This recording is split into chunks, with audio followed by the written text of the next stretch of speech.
মরণকে বেশি বেশি করে স্মরণ করবে, তার দ্বারা কখনো গুনাহ করা সম্ভব না, তার দ্বারা কখনো অন্যের ক্ষতি করা সম্ভব না, তার দ্বারা কখনো দেশ বিরোধী, উলামা বিরোধী, কুরআন বিরোধী, ইসলাম বিরোধী কোনো কাজ হবে না। জোরে বলুন ঠিক কিনা? এই জন্য প্রিয় ভাইয়েরা আমার, মরণকে এইভাবে স্মরণ করতে হবে যে আমার 1 মিনিটের কোনো গ্যারান্টি নাই, 1 মিনিটের কোনো গ্যারান্টি নাই। যে আপনি এখন ওয়াজ করতেছেন, আমি ওয়াজ করতেছি, আপনি ওয়াজ শুনতেছেন, আমরা যে এখন এখান থেকে ওইটা বাড়িতে যেতে পারবো, এটার কোনো গ্যারান্টি আছে?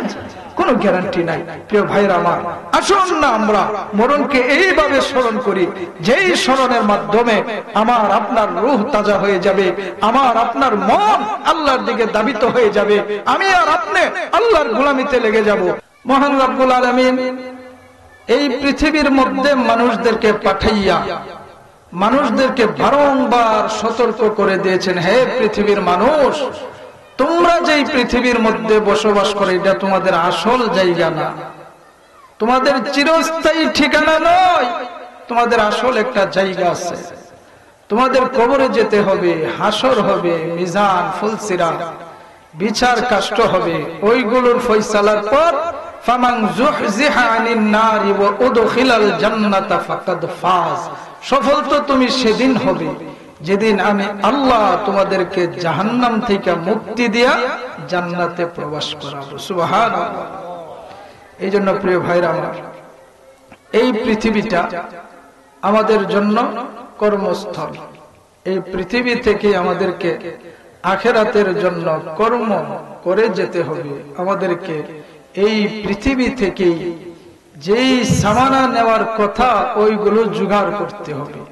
আমরা যতই মরণ থেকে পলায়ন করি না কেন, মরণ আমাদেরকে পাকড়াও করবেই। আমার তিলাওয়াতকৃত আয়াতে আল্লাহ বলেন, কুল ইন্নাল মাউতাল্লাযী তাফিরুনা মিনহু ফাইন্নাহু মুলাকীকুম সুম্মা তুরাদ্দুনা ইলা আলিমিল গায়বি ওয়াশ শাহাদাতি ফায়ুনাব্বিউকুম বিমা কুনতুম তা'মালুন। মুসলমান ভাইরে আমার, আল্লাহ রাব্বুল আলামিন এই পৃথিবীর মানুষদেরকে জানিয়ে দিলেন, ইয়া রাসূলুল্লাহ, ওগো পয়গম্বর, এই পৃথিবীর মানুষদেরকে আপনি জানিয়ে দেন, যারা মৃত্যু থেকে পলায়ন করতে চায়, মরণের হাতে যারা ধরা দিতে চাই না। কেউ কি মরতে চায়? জোরে বলুন। ইয়া রাসূলুল্লাহ, আপনি এই পৃথিবীর মানুষদেরকে জানিয়ে দেন যে এই সমস্ত মানুষেরা মরণের হাতে ধরা দিতে চাই না। নবী গো, একদিন অবশ্যই তাদের সম্মুখে মৃত্যু এসে যাবে। ইয়া রাসূলুল্লাহ, এই মানুষগুলোকে সতর্ক করে দেন, একদিন না একদিন মরণ তাদের সম্মুখে চলে আসবে। এই মৃত্যুর থাবায় পড়ে তারা ইহজগৎ ছেড়ে গো পর জগতে পাড়ি দিতে হবে। অদৃশ্য এবং দৃশ্যের জ্ঞানী মহান রব্বুল আলামিনের সামনে উপস্থিত হয়ে যাবে। পয়গম্বর, আমি আল্লাহ তাদেরকে সেদিন জানিয়ে দেব তাদের কর্ম সম্পর্কে। আল্লাহু আকবার। তাদেরকে কর্ম সম্পর্কে জানিয়ে দেব। এই ইমানদার মুমিন মুসলমান ভাইরে আমার, এইবার মনে মনে চিন্তা করার দরকার। যদি একটা গুনার কাজ করি গো, অন্যায় কাজ করে পাশের বাসার লোকে যদি জেনে যায়, কত লজ্জা, কত লজ্জা, কত লজ্জা। সেই দিন হাসরের ময়দানের মধ্যে কোটি কোটি মানুষ থাকবে, যেই দিন আল্লাহ আমার আপনার কর্মগুলো প্রকাশ করে দেবেন, সেই দিন কি অবস্থা হয়ে যাবে। এই জন্য মুমিন মুসলমান ভাইরা রে, কর্ম যদি ঠিক করতে পারো, আমল যদি ঠিক করতে পারো, আমল নামাটা ডান হাতে চলে আসবে। আমলের মধ্যে যদি ঘাটতি চলে আসে গো, আমলটা যদি বদ হয়ে যায়, আমল নামাটা বাম হাতে চলে আসবে। আল্লাহর পয়গম্বর বলেন, এরে মায়ের উম্মতের দল, আমল হাতটা যদি বাম হাতে চলে আসে রে, মানুষটার আফসোস আর কেফের কোনো সীমা থাকবে না। মানুষটা এত আফসোস করবে গো, কাঁদতে কাঁদতে তার চোখের পানি শেষ হয়ে যাবে, চোখ দিয়ে রক্ত প্রবাহিত হতে থাকবে। আফসোস করে করে তার আঙ্গুলে গুলি চিবাইতে চিবাইতে টুকরো টুকরো করে ফেলবে, তারপরে আফসোস শেষ হবে না। ডাক দিয়ে বলবে, দয়াল মালিক গো, আল্লাহ, বুঝি নাই দুনিয়ার মধ্যে ভালো কর্ম করতে পারি নাই, ও মালিক দেন গো, আর একটু সুযোগ করে দেন, দুনিয়ার মধ্যে গিয়ে শুধু তোমার ইবাদত করব। আল্লাহর পক্ষ থেকে জবাব আসবে, কাল্লা, কখনো না, আর সুযোগ দেওয়া হবে না। এই জন্য প্রিয় ভাইরা আমার, কেউ যদি মারা যায় আর দেখছেন কখনো ফিরে আসতে না।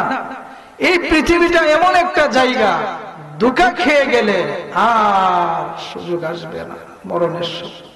মানুষের মৃত্যুটা কিন্তু নির্ধারণ করা। ফাইদা জাআ আজালুহুম লা ইস্তাখিরুনা সাআতাও ওয়া লা ইস্তাকদিমুন। আরে আমার আপনার পয়গম্বর, উনিও তো এই পৃথিবীতে থাকতে পারেন নাই, থাকছেন? নবী রাসূলগণ যে আসছেন, এই পৃথিবীর মধ্যে আসছেন, একের পর এক আসছেন, ওনারাও তো বিদায় নিয়ে গেছে। আমি আর আপনি তো যাবই বিদায় নিয়ে, কোনো সন্দেহ নাই। সন্দেহ আছে? কোনো সন্দেহ নাই। পয়গম্বর দাউদ আলাইহিস সালাতু ওয়াস সালাম কামরার মধ্যে কাজ করতেছেন, হঠাৎ করে একজন আগন্তুক ব্যক্তি আসলো, আয়েশা সালাম জানাইলেন। আল্লাহর পয়গম্বর দাউদ আলাইহিস সালাম জিজ্ঞাসা করলেন, কে আপনি? আমি এমন এক ব্যক্তি যাকে দুনিয়ার কোন শক্তিও পরাজিত করতে পারে না। সুবহানাল্লাহ, একটু সুবহানাল্লাহ কইেন না, কইেন যে এমন একজন শক্তি, আমি দুনিয়ার কোন শক্তি, কোন বাদশা আমাকে পরাজিত করতে পারে না। পয়গম্বর দাউদ আলাইহিস সালাতু ওয়াস সালাম বুঝতে আর বাকি রইলেন না, উনি হলেন মালাকুল মউত, হযরত আজরাইল আলাইহিস সালাম। আল্লাহর পয়গম্বর দাউদ আলাইহিস সালাতু ওয়াস সালাম জিজ্ঞাসা করলেন, ও আজরাইল, এই মুহূর্তে কেন তুমি আমার কাছে এসেছ? আজরাইল বলে, পয়গম্বর, আসলাম গো আপনার জান কবজ করার জন্য। আল্লাহর পয়গম্বর টেনশনের মধ্যে পড়ে গেলেন, আজরাইল রে, জীবনে তো বহু বহু কাজ বাকি রয়ে গেছে, এখনো তো আমি যাওয়ার জন্য প্রস্তুত হই নাই। আজরাইল আলাইহিস সালাম ডাক দিয়া বলে, ওগো আল্লাহর পয়গম্বর, আপনার মুখ বন্ধু কই? উনি তো মৃত্যুবরণ করেছে। আপনার মুখ সাথী কই? উনিও তো মৃত্যুবরণ করেছে। আপনার মুখ প্রতিবেশী কই? উনিও মৃত্যুবরণ করেছে। কেন গো পয়গম্বর, তাদের মৃত্যু থেকে আপনি শিক্ষা গ্রহণ করলেন না? ও আল্লাহর পয়গম্বর, মরণ এমন এক জিনিস গো, অগ্রিম কাউকে কোনো বার্তা দেওয়া হয় না, চিঠি দেওয়া হয় না। মরণের জন্য প্রস্তুত থাকা লাগে গো। আল্লাহর ফরমান যে সময় জারি হয়ে যায়, আমি আজরাইলের 1 মিনিট দেরি করার ক্ষমতা নাই। এই বলে পয়গম্বর দাউদ আলাইহিস সালামের জান কবজ করে নিলেন। পয়গম্বর দাউদ আলাইহিস সালাতু ওয়াস সালামের জান কবজ করে নিলেন। এই জন্য এই দুনিয়াটা কারো থাকার চিরস্থায়ী জায়গা নয়। এই দুনিয়া থেকে একদিন আমাকে আপনাকে বিদায় হতেই হবে। কোন সন্দেহ আছে? কোন সন্দেহ আছে? জোরে বলেন আল্লাহু আকবার, লা ইলাহা ইল্লাল্লাহ, সুবহানাল্লাহ। প্রিয় ভাইরা আমার, এই পৃথিবী থেকে আমাকে আপনাকে বিদায় হতেই হবে, কোনো সন্দেহ নাই। অতএব আমাকে আপনাকে এই পৃথিবী থেকেই আখিরাতের কামাই করে যেতে হবে, রুজি করে যেতে হবে।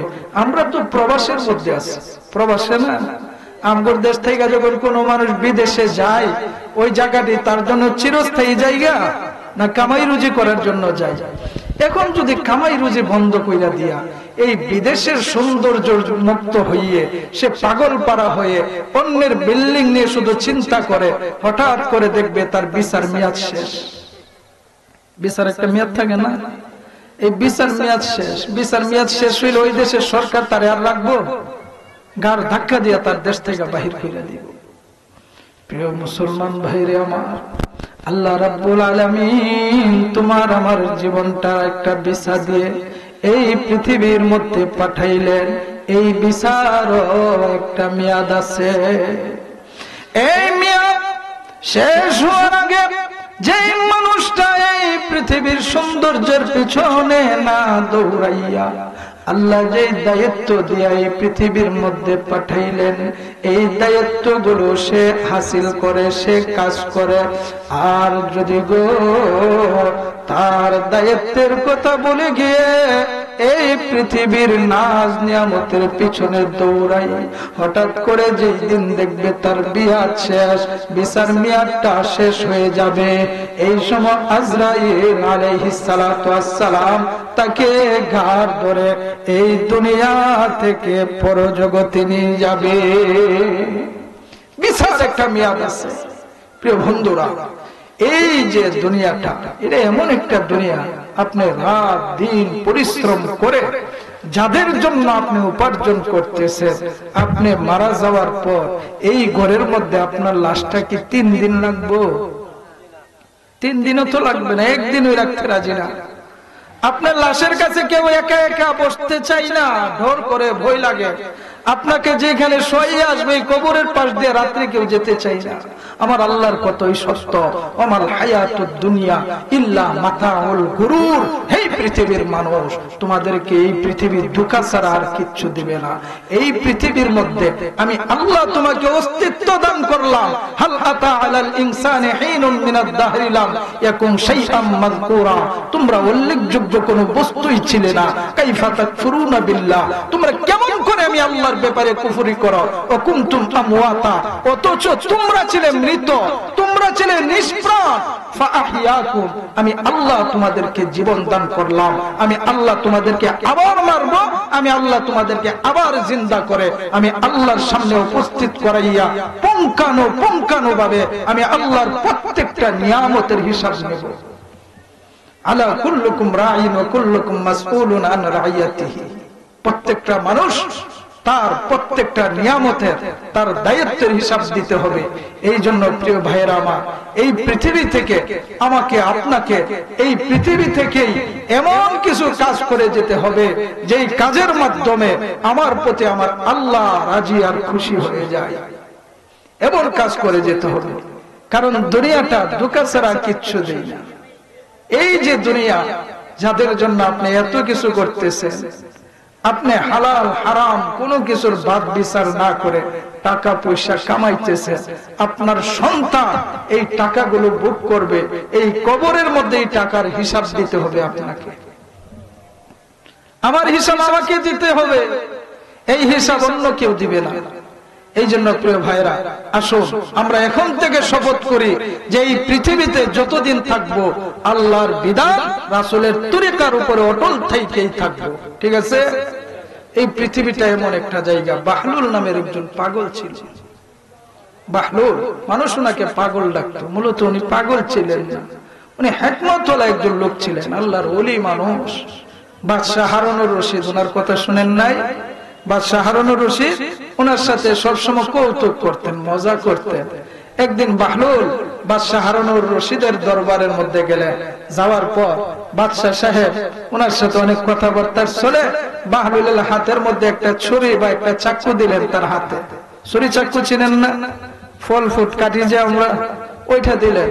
দেওয়ার পর বলে, বাহলুল তুমি এত বোকা, তোমার থেকে যদি আরো কোনো বোকা পাও ওই ছুরিটা তুমি তাকে হাতিয়ে দিও। এর মানে তুমি এত ব্যাকুল, তোমার চেয়ে ব্যাকুল এই পৃথিবীতে আর কেউ নাই, এই ছুরিটা তোমার কাছে রেখে দাও। বাহলুল ছুরিটা লইয়া সুন্দর মতে চলে গেলেন। কিছুদিন পর এই বাহলুল খবর পাইল বাদশাহ হারুনুর রশিদ বড় অসুস্থ হয়ে গেলেন, চলাফেরা করতে পারে না, হাঁটতে পারে না, বাজারে যাইতে পারে না, চিকিৎসকরা নিষেধ দিছে বিছনা থেকে উঠা যাবে না। বাহলুল হাঁটি হাঁটি পা পা করে হারুনুর রশিদ সাহেবের দরবারে চলে গেলেন। ওগো আমিরুল মুমিনিন, ও বাদশা সাহেব, খবর পাইলাম গো আপনি বড় সুস্থ হয়ে গেলেন, আপনি চলাফেরা করতে পারেন না, কি খবর গো, আপনার অবস্থাটা কি? আপনার অবস্থাটা জানার জন্য আমি বাহলুল দৌড়াইয়া আসলাম। বাদশা হারুনুর রশিদ ডাক দিয়া বলে, বাহলুল রে, আমি বোধহয় সফরের উদ্দেশ্যে রওনা হয়ে যাব। সফর বুঝেন? কবরের সফরে চলে যাব। বাহলুল ডাক দিয়ে বলে, ও বাদশা, কত দিনের জন্য যাবে? কি সেইখানে কোন তাঁবুর ব্যবস্থা করেছেন? আপনার সৈন্য দল কতজন নিবেন? রাস্তাঘাটের জন্য কি কি পজিশন আপনি নিলেন? আপনার সাথে সামানা ভালো করে রইলেন কিনা? বাদশা সাহেব এইবার রাগান্বিত হয়ে গেলেন। বাহলুল, তোমাকে পাগল জানতাম, কিন্তু এত বড় পাগল তা জানতাম না।